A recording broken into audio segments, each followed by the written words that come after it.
Grief shows up many times and in different ways. Sometimes it's with the death of a loved one, or the end of a relationship, or mourning a life that never was. It is part of being human. When the loss is a person, someone you love, the need to cope arrives immediately to make sense of what happened and find a reason to ease the pain. Sometimes coping becomes a way of postponing grief because sitting with the discomfort is difficult. So instead of crying, you manage everyone else's feelings first, help plan the funeral, reply to the same condolence messages over and over, or get busy organizing your already tidy home. When you think you have everything under control, you wait for the pain to arrive. But when it actually does show up, you tell yourself not now. Grieving the passing of a loved one is something I've had to experience time and again. You would think experience prepares you, but that's hardly true. Every person you love holds a unique place in your life. You cannot compare one loss with another because no two relationships are the same. So it does not get easier, grief becomes familiar. Recently, I lost my grandfather. He had battled dementia for many years. I saw the slow, quiet erasure of a person who lived a full life. I thought I could handle it better. Somehow it was different again.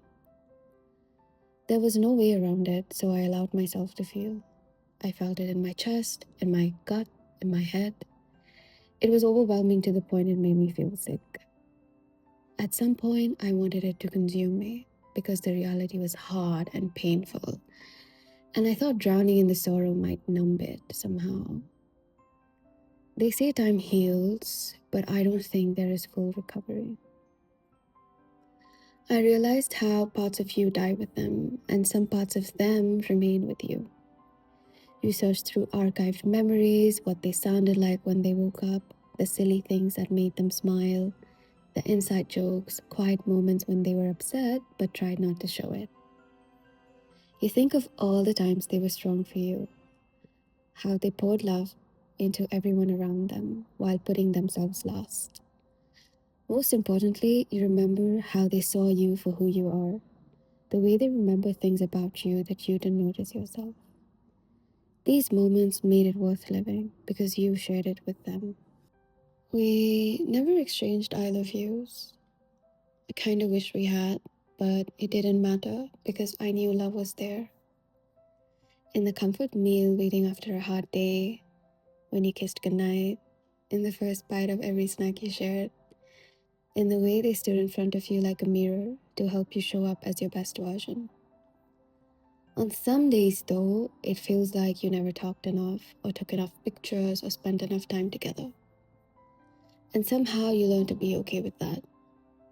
You keep these moments like a memoir close to your heart, and you revisit them.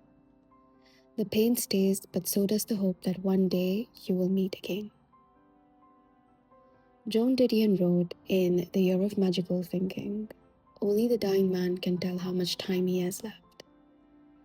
A week before his passing, he remembered us in short bursts, as if he wanted us to know that in his heart, he had never forgotten. And that makes me wonder, how much of grief is love? Losing a person also means losing a version of yourself that existed beside them.